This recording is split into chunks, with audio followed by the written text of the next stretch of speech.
So we arrived on the Droitwich Barge Canal 2 days ago. We were planning to go up to Droitwich Spa yesterday because I have a train to catch tomorrow. But here we are, sat in exactly the same place above Hawford Lock 2. We had a bit of an issue. Came down the Severn day before yesterday. More than a 3-hour haul from Stourport. On the Severn from Stourport, yeah. Yeah, and it was something we had to pre-book. Because the locks on the Severn are only manned 5 days a week now. They're closed today and they're closed yesterday, so we had to do it on Monday. And you have to give 24 hours notice to use them. We were able to get through to them on Sunday, get a booking for Monday, and get down here. And pulled on to the Droitwich Barge Canal, came up the first 2 locks. Had a bit of a discussion, should we go all the way to Droitwich? I think it was another 3 hours. Yeah, decided not to because it was just too long. And there were some moorings here. And we pulled over right here and set up for a nice relaxing afternoon. And then sometime before 4 o'clock, there was a knocking, a rapping on the back of the boat. And there was a CRT, I don't know if she was staff or volunteer. I think she was staff. And she told us that she had just locked the lock below us. This one, the one we just previously come up. The top lock, number 2. She didn't really have the full story. She was under the impression there was a sunk boat above Lock 8. And that this was why they'd put in a fabric dam and drained Lock 8. And that basically the impression was that there was some sort of emergency stoppage. And she'd been told to come down and lock this gate to stop boats coming off the Severn like us. But we were already up. So she was asking, do we want to reverse back onto the river right now? Which we didn't. Which we couldn't do because you can't book passage off the river for another 3 days. And also, it was like 3:30. It was going to be dark in an hour. We didn't know whether we'd be going to Worcester or back up to Stourport. Right. Even if we pushed back onto the river, we wouldn't be able to move until we could book. There's lock in both directions. Yeah. I had this train to catch on Thursday, which we are an hour and a half walk, 5 miles from the train station. And the very earliest time we could book passage off the Severn would be Thursday. My tickets were booked, so I had to go from Droitwich Spa. So basically, we're being told that we're stuck. She actually said it, like this wasn't her regular area. And she definitely sounded like she didn't sort of have the full story. So she gave me the names of some of her supervisors, and I called the customer service line. You basically said, we've just come on the Droitwich Canal, we've had a knock on the boat, we've been told there's a stoppage, but we can't see it on the website. And she was like, no. She looked, she's like, no. She looked and she's like, I have no information of any stoppage on the Droitwich Canal. So that got us put through to a local team who then said, oh, we'll call you back. And then we got a physical visit. Maybe half an hour later. Yeah, so he shows up, and now the story starts to firm up a little bit. Yeah, the poor guy. So he tells us that it's a scheduled winter closure. Now at this news, I was not happy. Yeah. You were ready to rip him a new one. Not at him, but like at the situation. But obviously he was the one standing there, so he's the one that heard it. Anyway, he handled me really well, to be fair to him. He did. So what we got told was that effectively there had been a long-term planned winter stoppage that had apparently just never been put up for notification and had begun that morning. This was not an emergency situation. This was routine repairs that had been set aside. And scheduled whenever the winter schedule is planned, like a year ago. Yeah, and so it had gone on the schedule, some internal schedule, I guess, but it was just never listed on the website. Or he said maybe it had been partially listed or something. He jumped to like try and help if we had any hope of actually seeing Droitwich even just the other side of Droitwich, the Droitwich Spa. We'd have to go down Worcester, up 16 locks to... So from here to Droitwich Spa, it's 3 hours and 6 locks. From here to Droitwich Spa, the long way round, it's 11 hours and 16 locks. And that's not just one way, we'd have to come back the same way. And we've already done all of that, we'd be repeating something. Which left us with what we thought at that point when he left was basically our sort of last option, which was that we were going to head down on Friday to Worcester. So we were going to wait 2 days. Joe was going to be picked up and taken into he offered to give me a meeting. lift at the station so that I could get the train, and then he was going to drive me back to the boat. That day we would book passage for the next day on to Worcester, and then we'd go down to Worcester. Then I would take a train up to Droitwich and see Droitwich. But ultimately we'd missed 7 miles of canal. Now I wish I had my sunglasses. So we had... turn it down because I can't see. Are we glowing? Yeah, no, well, I am a bit. There we go. Yeah, we had our route planned since winter stoppages were announced, and we rejigged it early December when the timings had changed a bit. So we had checked the winter stoppages over and over and over and over again. So we knew that there had been no notice for at least well over a month. we came down this way specifically to do this section of canal that we missed. So yeah, the poor guy got the whole story about, we're seeing the whole network, we're going on every single motorway, we've come back just to do this bit.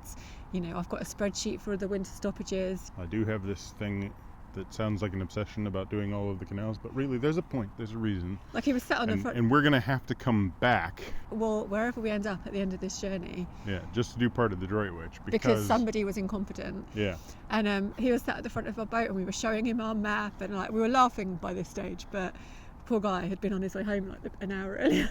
Yeah. So we left it that he was going to pick me up on Thursday morning, take me to the station, and then we'd go down to Worcester on Friday. And so we kind of accepted that, but I wanted to raise the points with the Canal River Trust because there's a number of issues on top of our inconvenience. We're stuck on this mooring, there's no water facilities, there's no LSAN. If we want to get to a grocery store, we've got to walk for 45 minutes. Now luckily we've got quite a few store cupboard things in, but we thought we'd be in Droitwich yesterday, so we could get milk and bread and all the fresh things that we eat every day. So we're kind of low on everything.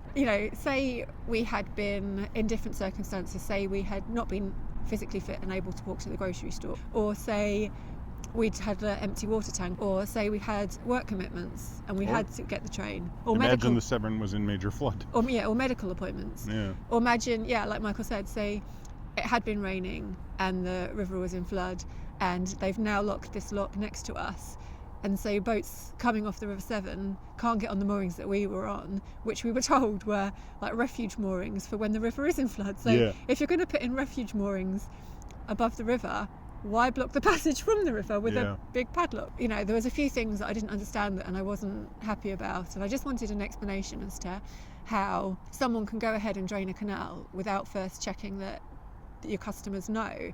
So we sent off this email that night. And this is where it sort of turns into a non-story in the long run, because it all goes circuitous, and we didn't hear anything all day, and we're just thinking that our plan's going ahead to not see the Droitwich. And then at about 6 p.m, I checked the notices, because one of my points in my email was you need to get this notice up ASAP. So when I checked at 6 p.m. and realised that even though they'd been told at least 24 hours before, the notice still hadn't come up, and I'm like, there's probably people planning their routes, So I sent this email off I think about 6 o'clock, even though I know everyone's gone home, but I was just like, you'll see it in the morning and please get this notice up so that people planning their trip for the next 3 weeks know that they can't come down here. And so then we get an email back about 6:30, which I was surprised because I thought everyone would have gone home, and we get the surprising news that they're reopening the canal tomorrow, so we can carry on. So somehow this 3-week stoppage that started on Monday has turned into a 3-day stoppage. So apparently they went back, realized that the work could be done in an alternate fashion. Which I found a bit strange. Like I don't understand how you plan for it to drain the lock to do a job. Actually, we didn't really need to do that. We just kind of need to, perhaps we don't have the full story, and I just hope that, because yes, it is important to us that we, do this canal, but not so important that the repair that has been planned and scheduled and there's people waiting to do it and there's materials waiting doesn't get done. But the very last thing that we're trying to do is say, please, you need to fix this for us. We'll deal with it. We had a plan in place for going out of our way. Can you explain how it happened, and can you make sure it doesn't happen again, like basically? Yeah, because to my mind that's the biggest problem is the fact that if there's no process in place by which you shut what is still a transportation route, right? I mean, it's mainly a leisure transportation route, but if there's no emergency situation, you don't shut an arterial road down because you need to do some repairs without prior warning, right? We haven't got all the time in the world. This is our life. We have places to go and we have appointments to meet and we have work to do, and having a big obstruction in our schedule, meaning we can't get to a train station, does have an implication. And this guy did sort that for us by giving us a lift, but we're still 5 miles from where we need to be at the end of the day. On top of that, even if it was a vacation, you ruined somebody's vacation, and you've made it impossible for them to follow through on plans that were made in good faith because you've carried out an action you didn't telegraph. And that's the part that really bothers me. It's winter time, you have to plan your booking for getting down here. None of the people on the on the Severn knew that the stoppage was happening. So, and they are normally very up to date on what's going on. Because they want to keep you safe. Like literally that afternoon, 2 guys had told us, it's lovely, you're going to enjoy it. And it's like, well, they had no idea. they didn't know it's shutting down. If nobody knows it's shutting down, including the people who control access to it, then you end up in a situation where you could pinion somebody and get them stuck. Yeah. For, okay, I can't go forward for 3 weeks. I can't go backwards because the river is rising, and I'm stuck between 1 and 2, and the river's rising me. You're in charge of a budget to fix a section of canal. You've had it scheduled for months. You're about to close the canal. You do a checklist, a week before or 2 weeks before. Do I have the people in place to do this work? Do I have the materials? Do I have the equipment? Do I have everything? Have I told people that they can't come down the canal because I'm going to drain it from water? Like, why isn't there a robust checklist? Yeah. It just doesn't make sense, and it's frustrating. And although they've clearly gone out of their way, and potentially costs have been involved which we didn't want, and we don't know that. We're just guessing. But we don't know. But hopefully, the canal section that is getting its repair is getting it done. Like what needs to be fixed is being fixed, and nobody's out of a lot of money and everything. But we still want to know that there's actually like a mechanism by which this doesn't get repeated. He did email me this morning. He said lessons will definitely be learnt. We are already undertaking a review of how the Trust communicates stoppage information, and this incident has flagged up something that we need to ensure doesn't reoccur. And I also asked him to give me confidence that there were no other stoppages that hadn't been posted, because I don't want this to happen again. And he said we are confident that the remaining published winter stoppage information is correct. Good. Yeah. So the way they responded was quick. I mean, we didn't hear anything all day yesterday, and the stoppage notice still isn't up. In his email yesterday, he said, or this morning, I can't remember, he said they didn't know that the stoppage notice were missing until we told them. I don't know if that's entirely true because of other things we've heard, but that's what he said to me. So we told them at 3 o'clock on Monday. It's now 10 o'clock on Wednesday, and the stoppage notice still isn't up, and the stoppage is in place. This lock is locked and lock 8 is blocked. As soon as we told them, and this padlock went on and that lock got drained, and we told them, the stoppage notice should have gone up as a matter of urgency with end date to be confirmed. There's no point saying we haven't put the stoppage notice up because we didn't know what was happening. The canal is stopped. Get a stoppage notice up. Yeah, I mean, at least an emergency one, yeah. If that woman hadn't thought to knock on our boat, we'd have got on the boat yesterday morning and found the drained canal. And then had to back up. It could have been a real problem. There are situations which couldn't have been resolved, and that's why the notification needs to be weeks ahead of time. So it's an inconvenience. But I guess my thing is that there's always the possibility of inconvenience, right? Yeah, like the pound could drain, the lock the freezing could happen.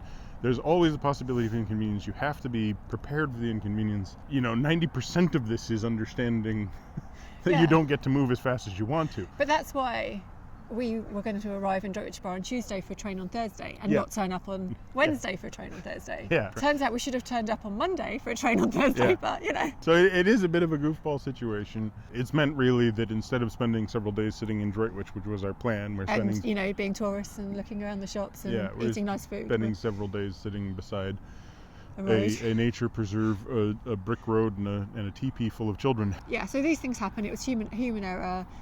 Compounded by human error. We are delayed by 3 days, and we've had amazing service from the local guy. At the end of the day, we can't really complain about, and we're not complaining about some failure of the CRT, because the CRT has addressed the problem. And they addressed the problem in a way that it's above and beyond anything we thought. Yeah, and we're hoping didn't incur like significant extra cost or anything. And basically we've highlighted a problem, and this problem is going to resolve itself, but also involve a checklist that means that in the future this does not happen. With potential worse consequences. Now you've identified that this could happen, put in place processes to make sure it doesn't happen. Yeah, and I'm sure they will. So in the end, it turns out to be kind of not the biggest story. But it's still a big story for us. It's part of our journey, isn't it? It made our life complicated for 48 hours.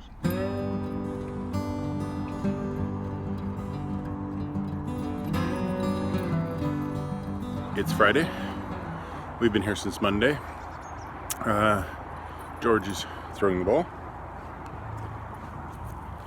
It's not exactly true. George is chasing the ball. I'm throwing it. Boat back there is warming up. Solar panels are down. Jojo's getting ready. She's not feeling the best this morning, so I'm out here talking. So we're gonna go all the way up into Droitwich Spa, which is about 3 hours, and there's 6 locks ahead of us before the actual town, and hopefully do a day or two of touristing, see a little bit of the old salt village, which has been involved in salt production in England since the time of the Romans. Helpful map. We're here. This is the Hofford Mill area. We passed the first 2 locks, so we're actually sitting beside this little eye where the information sign is. We're going to go up there today.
So we've had a few days in Droitwich Spa after coming up in the last bit of footage you saw. We didn't actually finish off the video last time, mainly because we were exhausted. We were tired. It took longer than we wanted because we were talking to people, and then we got to Droitwich Spa, and the only moorings on the whole of the Droitwich, apart from the ones we were on before, are on these pontoons, and they're only half pontoons, and they wobble, and they're just a bit of a mission to get on. She came to the side and had the center line. I walked down the side, and when I stepped on, you just I thought I was going in the basin. We're kind of still feeling I don't want to speak for you. I'm feeling a little bit uneasy still about the decision that the Canal and River Trust made to reopen this section and not finish off the works that was started. And we've spoken to a couple of people on the way up, both locals, like people who live near the locks, and like someone was working on the stoppage, and heard different things and kind of compounded what we were feeling, that it was, yes, we'd been inconvenienced, but it was just an inconvenience, and was it really the best decision to reopen this section rather than finish off the work that had been started, considering that there were people in place and equipment in place and it had been started. At the same time, we don't know anything about what happened behind the scenes. No. So, things have shifted, and we don't really know why. Before we said there's no winter stoppage notice up, they didn't know that there was no winter stoppage. So us sending that email did trigger all of this. But in that email, we just said, you need to be aware of this. You need to make sure it doesn't happen again. Can you explain to us why it happened? And can you make sure that we know that there isn't another sort of phantom stoppage that we don't know about yet? We don't know about. In no way did we say we have to go up this canal. We explained why we were disappointed that we couldn't, but no way did we say you need to reopen this because we have to go up this section. That wasn't even on our radar. So we've asked for a little bit more clarification from the Canal River Trust, and at the end of the day, we don't really know how the decision was made, who made the decision, why it was made exactly.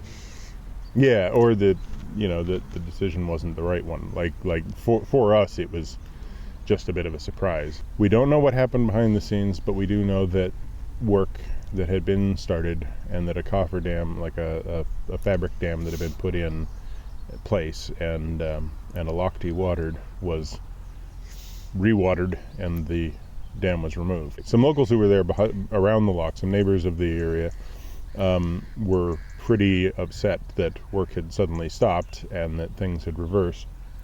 And they were asking questions about the implications of that. Yeah, like what does that mean financially? What does that mean in terms of them being inconvenienced in the future by a stoppage? Yeah, we complained, but we didn't ask for it to be reopened. No, we didn't. We didn't ask for our inconvenience to be addressed in any way. We were just we are inconvenienced, and this is potentially dangerous and definitely a problem that there isn't some sort of mechanism in place that stops this from occurring. And you need to address that. We've gotten some assurances that is recognized and that they're going to address that. But on top of that assurance, we also had the decision reversed and the canal opened.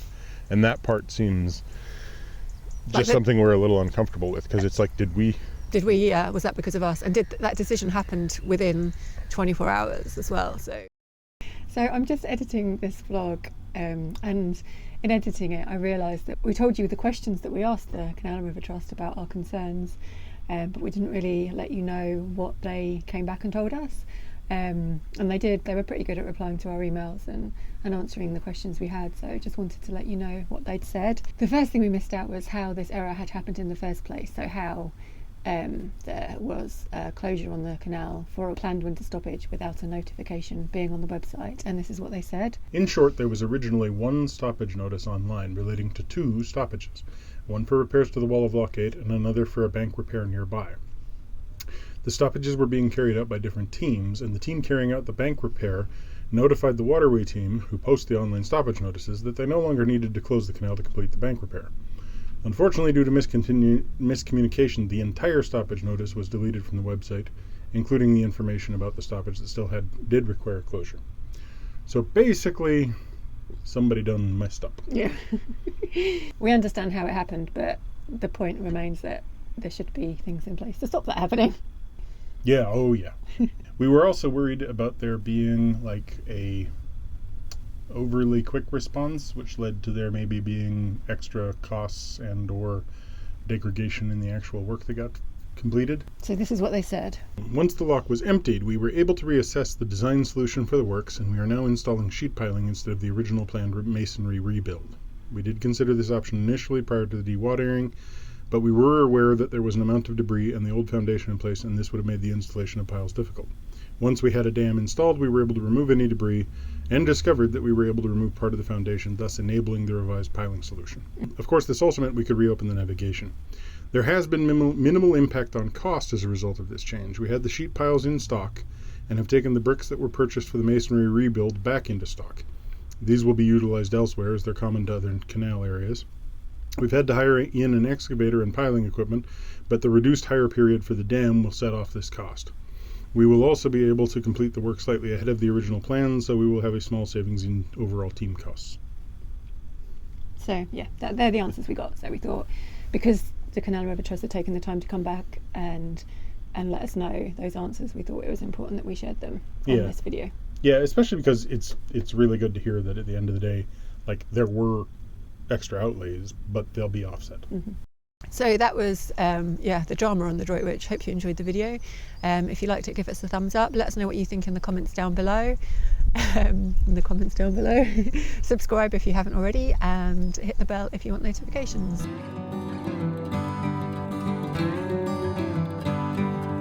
Yeah, we have a supply of chocolate and coal. Those are the main things.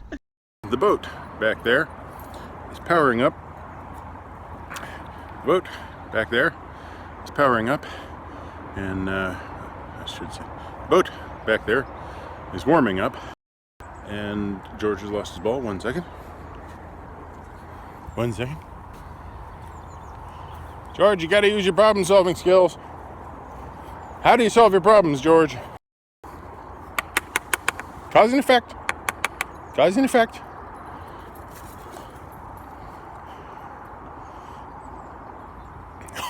Oh, such a smart dog. He's a smart dog. Just have to, point out every single step of the way. So that's Michael reporting the news today, this morning, Friday. It's nice. It's pretty. We're on our way. Yeah. In fact, Joe, yeah. You're spending a lot of time talking that way. In fact, we were so, you could have knocked us down with a feather when they told us we were reopening. We didn't even think that was even on the radar, so. Yeah, I'm not sure you can knock me down with a feather, but... But you could have that day. That's a new term on me, but... Haven't you heard that? No, I don't think so.